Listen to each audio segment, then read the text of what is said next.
Hey there, listeners. It's Caroline. I hope you enjoyed our episode on Isabella of Castile. If you haven't listened to the whole episode yet, please do so now. This supplement is just a little dessert, a sweet extra at the end of the main course. But it will have spoilers. You've been warned. For the full episode, I was very excited to present Isabella as an individual. Whether you think her a she-devil or a saint, she deserves to be treated and critiqued as a ruler in her own right. But she is so often lumped in with her husband, Ferdinand, or introduced as mother to the divorced Catherine of Aragon. And of course, it's very difficult to discuss Isabella without mentioning the infamous Christopher Columbus.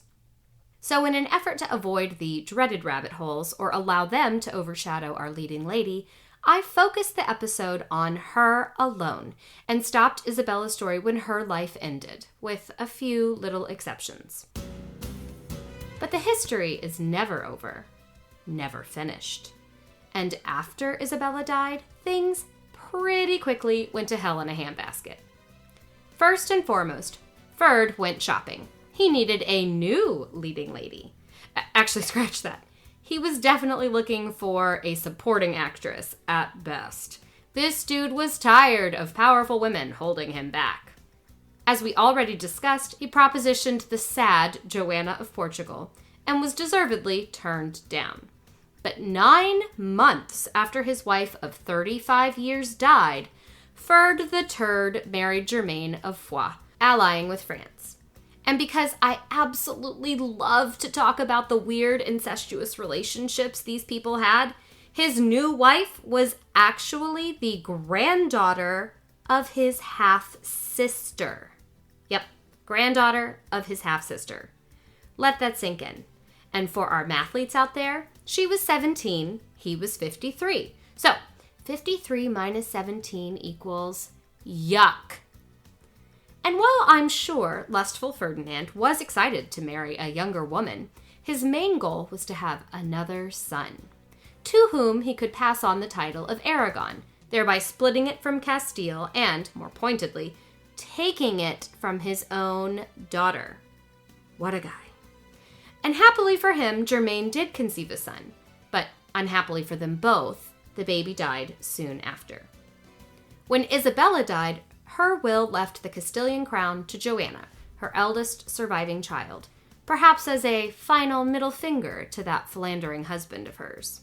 But as her daughter was already struggling, after all, her epithet would be Juana la Loca, and everyone knew her good-for-nothing husband, Philip the Handsome, was untrustworthy, Isabella appointed Ferdinand, her father, as regent until she turned 20. Just in case. Joanna ascended the throne at age 25, and therefore did not really need a regent.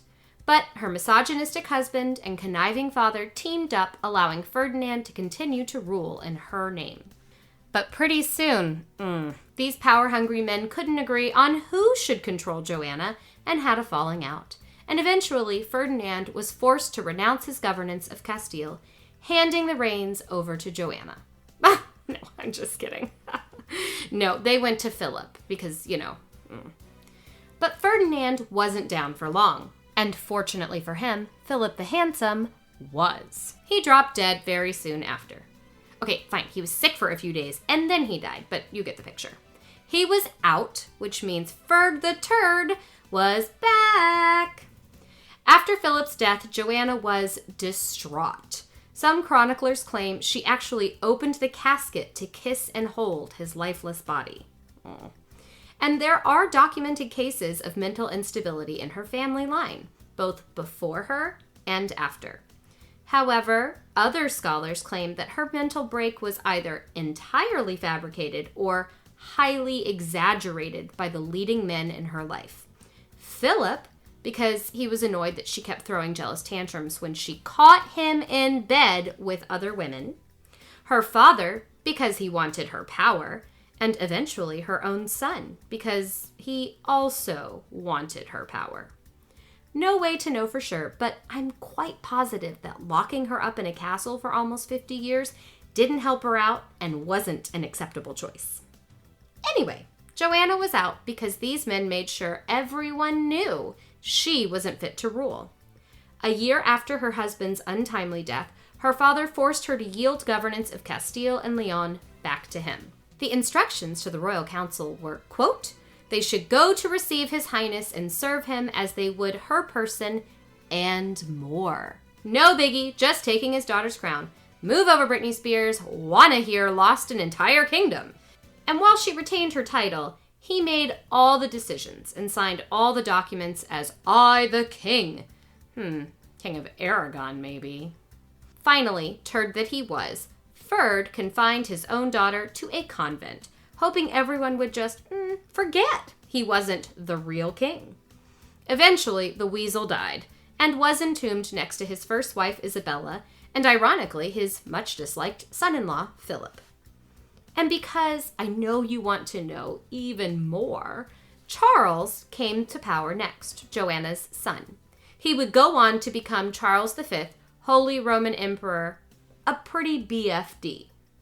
But if you're thinking he'll be kinder to his dear old mum, you'd be wrong. She was temporarily released from her confinement after 11 years to meet with her son, whom she hadn't seen in over 20 years. In fact, until then, she was unaware that her father had died and Charles had succeeded him. But whatever passed between mother and son, it wasn't positive. He wrote a letter to her attendants, quote, it seems to me that the best and most suitable thing for you to do is to make sure that no person speaks with Her Majesty, for no good could come of it. And that, folks, is that. She almost cruelly lived far beyond the average lifespan at the time, dying at the age of 75, alone, friendless, and imprisoned. Ugh. Crazy or not, no one deserves this ending. Well, except for you, dear listeners, because, well, this is the end. I hope you've enjoyed this extra treat, and I'm very sorry it wasn't so sweet. If you like these small bites, we encourage you to support us on Patreon, where we're offering lots of little extras, including additional episodes and historical trivia nights. So stay tuned and stay pithy, y'all.